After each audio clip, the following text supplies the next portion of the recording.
Welcome to the Real News Network. I'm Paul J. in Baltimore. This is Reality Asserts Itself. Is it the responsibility of free people to do something, to take steps to deal with such a threat before such an attack occurs? Yes, Mr. Rumsfeld, I think we need weapons inspections, not war. Why are you obstructing the inspections? Is this really about oil? How many civilians will be killed? Mr. Secretary, would you suspend for a minute and isn't this really about oil? Why is it? If we could ask the staff to see to it that our guests are escorted. Inspections, not war. Inspections, not war. Inspections, not war. Inspections, not war. Inspections, not war.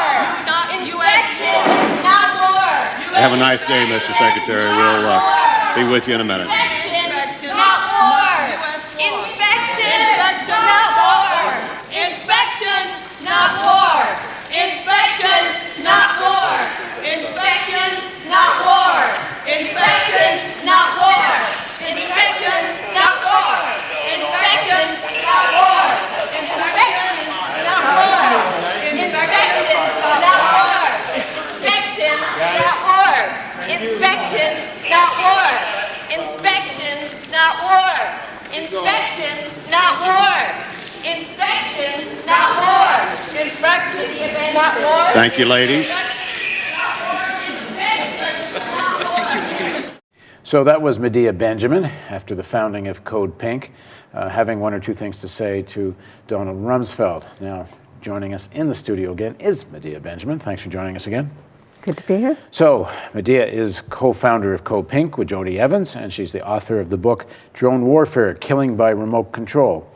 So, talk a bit about what inspired and the early days of Code Pink. It was after 9/11, and as the whole country was in mourning, so was I. I grew up in New York, have a lot of family there, but I saw as the days went by what direction this was going in, and that was going to be more killing of more people, more innocent people dying. And at the time when it was being talked about invading Afghanistan, I reached out to the Afghan community. I was living in San Francisco, and there's a big Afghan community in Hayward there. And we organized a beautiful event with about 1,000 people coming together to say no to violence. And then Bush went ahead and invaded Afghanistan. I went to Afghanistan a week after the invasion, saw that the story that was being told to the Americans was not true, that we were killing a lot of innocent people in our invasion, and came back to the U.S., tried to go to Washington and hold a press conference and say, why in the world, when we're mourning the lives of innocent people, are we killing more innocent people? And nobody wanted to listen to it. Now, I made a film in Afghanistan in the spring of 2002. And while there was certainly significant resentment about the kind of civilian deaths, and a lot of the American bombings seemed to be there's a certain point where the Northern Alliance was kind of sitting north of Kabul, and the Americans hadn't quite decided whether they're going to let them come in or not. And they're just bombing anything so they could look like they were still bombing. But on the other hand, I found most people I talked to were so furious at the Taliban, so didn't want to live under that regime, that they were more, I should say, accepting of the American overthrow of the Taliban. I think, they thought something positive would come out of all this, other than years of war. But at the time, I don't think it can be underestimated how much people wanted the Taliban gone. Well, yes. On the other hand, I think that what was concerning to me was people who were part of the collateral damage, who weren't being acknowledged anymore. And if we allowed that to keep happening, it would keep happening. And so what we did is brought people from who had direct family members killed on 9/11, brought them to Afghanistan, took them back to meet with their counterparts, which there were many, unfortunately. And they would say, yes, we hated the Taliban, but what did I have to do with that? And why was my family hurt?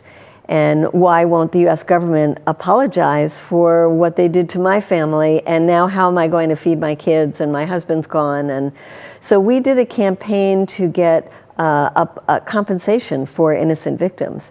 And it was actually ended up, after a couple of years, being a successful campaign.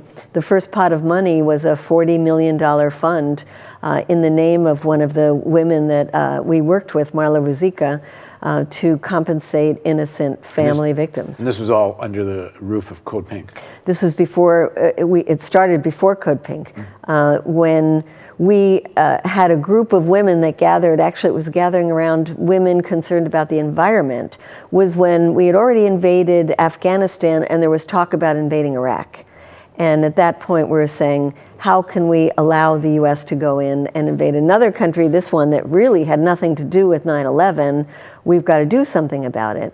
And that's when some of us were playing around with this color-coded alert system of George Bush. Remember, he had the yellow, orange, red, and we said that that was a very insidious thing, actually, because it was making people feel living in fear, and that it was justifying more military intervention. And so we came up with this idea of Code Pink, almost kind of a lark. And we thought maybe we'd go to Washington, D.C., do some action, and then go back to our other work, because we were all very involved in other things. But it didn't work out that way. No, Code Pink has become one of the most known organizations on the left. As I said in one of the earlier segments, one of the favorite targets on the list of evildoers of Glenn Beck. You're usually on the list there. But there's so much we can talk about in terms of the history of Code Pink and this whole era. And I don't think we're going to get into all of it now. So I want to kind of focus on one thing, which is in the lead up to the Iraq War, there was a massive upsurge in opposition to the war. Tens of thousands of people hit the streets all across the United States, in the end, millions of people around the world. But what happened to that movement? There's some people suggest, although I don't think it's directly timed, but there's a suggestion that you can get the anti-war movement going in the United States when it's against the Republicans. But once the Democrats are in power, it takes the steam out of it. It wasn't so true under Vietnam, but other issues because of the draft and such. But in short, what happened to that upsurge? Well, you said it. It's a one-word answer: Obama. And it wasn't Obama getting in, it was the lead up. It was the campaigning for Obama, when people were so desperate for an alternative to Bush that they said, I'm going to throw myself into this. I'm going to take off of work, students taking off semesters. I'm going to put my life into getting this guy elected who said he was against the war in Iraq. And we put all our hopes and dreams into Obama, thinking that because he was against the war in Iraq, and because he said Afghanistan was a good war, he didn't really mean that. He was just saying that to get elected, but he was a smart guy and he understood that war was not the answer and he was going to get us out. And so the steam was just taken out of the whole movement. And it was amazing to see, because you said tens of thousands. I mean, there were 8 times during the Bush years that we got out over 100,000 people. And we had a huge movement. You just look at one group like Code Pink. We came out of nowhere, and suddenly we had over 300,000 people on our mailing list, and we had over 300 groups around the country and really around the world. We weren't even trying to set up chapters, and they were just springing up on university campuses, small towns, big towns, everywhere. When Obama started to gain steam as a candidate, those started fizzling out. And when he won the election, we had half the numbers of people we had before on our mailing list, and most of the groups started to disintegrate. So that was indicative of what was happening to the whole peace movement. And had you drunk any of the Kool-Aid yourself? I drank the Kool-Aid myself, in the sense that I voted for Obama the first time around, and I'm usually a Green Party voter, or always voting for something other than the Democrats and Republicans. I drank the Kool-Aid in that I was very, very anxious to vote for somebody who was going to win, and have somebody who is going to be an alternative to those 8 horrible years of Bush. And I was, we immediately did up a list of Obama's promises that went from, getting out of the war in Iraq to closing down Guantanamo and other things. And we started out right away, Obama, keep your promise. And I physically moved from San Francisco, where I'd been living for 26 years, to Washington, D.C. to say, now is the time to be there to make sure Obama fulfills his promises, like closing Guantanamo, getting out of Iraq. And so I was full of hope, I would say. Yeah. Now, if you actually read the speeches, and we covered this on the Real News, I mean, I have to say, we didn't ever drink the Kool-Aid. And because we actually used to read his speeches. In fact, the best thing to do with Obama is don't listen to him, because he sells the speeches usually so well. But if you actually read them, you would come to a different conclusion. And in the interviews he did about the Iraq War, it was always, this is just stupid. I'm not a pacifist. The Iraq War is a stupid war. But he certainly was, in fact, what was stupid about it is he said it weakened America's ability to project power around the globe. But he certainly believed in projecting power around the globe. Well, you're smarter perhaps, and perhaps it's because... Maybe because I'm Canadian. Well, and maybe it's because you're not an activist, because we were just so desperate. We saw firsthand so much of the devastation of the Bush years. The choice was between Hillary and Obama in terms of who was going to win from the Democratic side. And we knew Hillary was a hawk. In fact, we had a campaign bird-dogging Hillary everywhere she went. And so our only real option for somebody who was going to win was Obama, and we projected our hopes and dreams on him like so many others did. And I remember, you selectively listen. And I selectively listened to a lot of his campaign rhetoric and also to the debates. And I remember one debate when he said that the role of a good leader is to talk to our adversaries, and I will talk to our adversaries. And he got huge applause for that. And so I thought, all right, here's a guy who really understands that talking, dialogue, negotiations are much better than more. And I have to say, it's the one thing I had hoped for in 08 with Obama. And I didn't have a lot of high expectations, and I wasn't disillusioned because I didn't have much illusions, but I thought he'd be rational on Iran. When it was clear McCain wouldn't be, and then after that it was clear Romney wouldn't be. And actually so far it looks like it is. I mean, from the point of view of the same thing, he wants to project American power, and he knows Iran is stupid even from the point of view of empire building. But I don't think you would get that from the Republican side. They seem much more willing to want to go for that kind of a fight. So I actually give him that. I think there is a rationality there. Well, that jumps us fast forward until today, and I'm not sure that's where you want to go. We can jump around. Yeah. It's okay. Okay, but I'm amazed at the fact that after 12 years of war, Obama would be so stupid as to do the thing with Syria and say, oh, here's my red line, and actually even contemplate U.S. physical military involvement in Syria.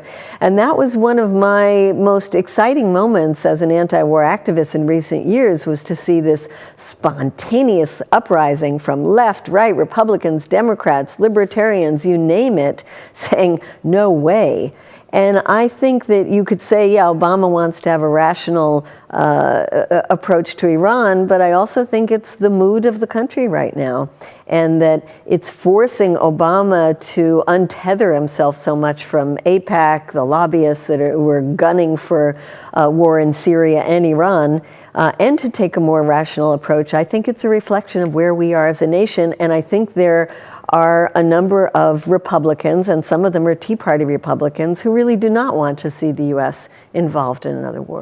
I think that's true, but if you go back to the Iraq War, there are a lot of people against the Iraq War, and it happens anyway. I think it. But that wasn't under Obama. That was under Bush. Yeah, but it's not just about public pressure. I think that Obama is more sensitive to public pressure than Bush was. Yeah. My butt, and it's his own party. My butt is he was saying, I think this is hilarious, me defending Obama, because if you watch the Real News, we spend most of our time rather critical. But in the debates in 08, or leading into 08, he was saying things like, if you didn't want Iran to become such a dominant power in the region, you shouldn't have overthrown Saddam Hussein. He was giving rational arguments back then. But I guess what I'm really getting at here, and this ties together with the anti-war movement question, it's not about him. He represents a section of the American elite. He represents probably the predominant opinion of the American professional foreign policy establishment. He represents the more professional Pentagon establishment. And all of them, when they look at their grand chessboard, a war with Iran's not in American interest. And the same people were actually opposed to the war in Iraq on the whole, but Bush wouldn't listen to them. But what I'm getting at is that when you drink the Kool-Aid, somehow you have to say to yourself that it's not a class that's in power. It's not a section of the American elite that's in power. It's like this guy, Obama. And if you start thinking that, then you can project things into this guy as an individual. But he never could have gotten where he was if he didn't represent a whole section of the American elite. And that section of the American elite seems awfully good at taking the legs out of whether it's the anti-war movement or whether it was the upsurge in Wisconsin, of kind of turning the movement to become an appendage of the Democratic Party. Well, exactly right. And that's, when I made the decision to come to Washington, it wasn't because I thought Obama was just going to follow this nice anti-war path. I knew he was going to be confronted with this tremendous military-industrial complex that was going to push him on the militaristic path, and that we had to keep the momentum up. And we turned around as Code Pink and said, where are our forces? Well, our forces had dwindled away, as we said, and even then looking at Congress, at the people that we had worked so much with under the Bush years, the Progressive Caucus, it was hard to get them to speak out, to say anything. And that's been tremendous frustration over these years, is to see that the people who we were allied with and working closely with under the Bush years had suddenly, either they were part of the Democratic establishment and they were going to go with their guy, or they were willing to let down their guard and waited now for years for Obama to do the right thing. So I don't want to, when I say I drank the Kool-Aid, I drank the Kool-Aid excited that things were going to change under Obama, but I was assuming that we were going to still have a movement, which we didn't have. One of the first things Obama did is not charge Bush and Cheney. There's a lot of talk about charging them on torture issues, but I always thought if you're going to charge him, it should have been on war crimes of launching an illegal war, with which hundreds of thousands of people died. Totally, and to this day, we at Code Pink are one of the few who follow these guys around, whether it's on a book tour, they're in a speaking engagement. We try to go whenever we can and bust into the room and saying, arrest that guy for war crimes, because we don't forget. And clearly President Obama, and for those of you that are going to write in the comment section, oh, there's Paul defending Obama on Iran. I only say this from the point of view of clearly it's to strengthen the empire. He doesn't want to get embroiled in Iran, but he has no problem. We're going to talk more about drones and such later. He clearly has no problem launching wars in the defense of that empire. Yeah, and killing a lot of innocent people. So you were in touch with large numbers of people when at the height of the movement, and when Code Pink was, had lots of forces. What do they say? How can they, at least by this point, not get that Obama is essentially continuing Bush-Cheney policies? Well, in the first years of Obama, people got very angry at us and say, how could you be criticizing Obama? How could you be protesting what Obama's doing? And so we lost a lot of people from that end of things. It's funny because some of the people from the right who hated us so much under the Bush years were saying, well, at least we have to give them credit that they're sort of equal opportunity protesters. But we were small because we had lost so many people. And then over the years, we've started to grow again because people have seen that Obama is just continuing so many of the policies of the Bush administration. And sure, there are lots of people who will continue to defend Obama's foreign policy and try to make it as very differentiated from the Bush years. But we don't do that, and we would love to have the numbers that we had under the Bush administration. We don't have that, so we've tried to compensate through doing different things, like going into press conferences and speaking out when you know the national media is already there. But we certainly, and unfortunately, can't get tens of thousands of people out anymore. We're lucky if we can get 1,000 people out. I mean, part of it is the complexity of the situation, is that, as much as one can critique Obama and his administration and his section of the elite, and I keep saying it that way because I don't want it to be about this one guy, because it clearly isn't. That being said, the other section of the elite, the far right of the elite, are thoroughly sociopathic. Not to say anyone that can send drones doesn't have a good dose of sociopathy themselves. But the other, it's very likely, I would think, that if it had been a President Romney, for example, we might have been more directly heading towards war with Iran. And that's still not, quote unquote, off the table with the Obama administration, not to have illusions about them. But right now, we don't seem to be headed there. McCain, his war, he wanted to have a new Cold War with Russia. Who knows what the hell he would have started in terms of provocations against Russia. So it's complicated, because it's not that there's no difference between these two sections. Right, and I think it's very interesting to see Kerry and how he has been acting as Secretary of State. I was recently in Geneva when the talks around Syria started. And on the one hand, it's kind of schizophrenic, because you see him with the foreign minister of Russia and shaking hands and trying to show to the media that we're good friends, and they actually are working together for the Syria talks. On the other hand, it's that American arrogance that, we will not contemplate any future of Syria that includes Saddam Hussein. Well, is that up to you, John Kerry, or is that up to the Syrian people? And the U.S. continuing to be funding the rebels while they are organizing these peace talks. So it's and the Russians doing the same thing on the other and the side. Russians doing the same thing. So and the other thing about this whole thing is the absolute what's the word, marginalization, ignoring the refugee crisis in Syria, which is on apocalyptic levels.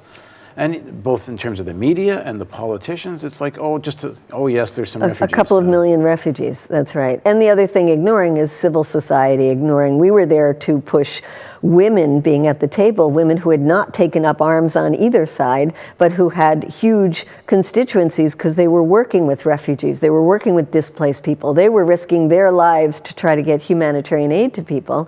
And we could not get any kind of formal representation for women at these talks. So you have peace talks where the guys with the guns are sitting around a table and barely even talking to each other. They're only talking through the UN envoy. And the peacemakers are not at the table. And it was very profound to be there with many of these Syrian women who had been trying for months to get their voices heard, and ignored at all levels from the U.S., the Russian side, and the UN side. Okay, we're going to do one more segment. We're going to talk a little bit more about the American anti-war movement and its ups and downs. Please join us with Medea Benjamin on Reality Asserts Itself on The Real News.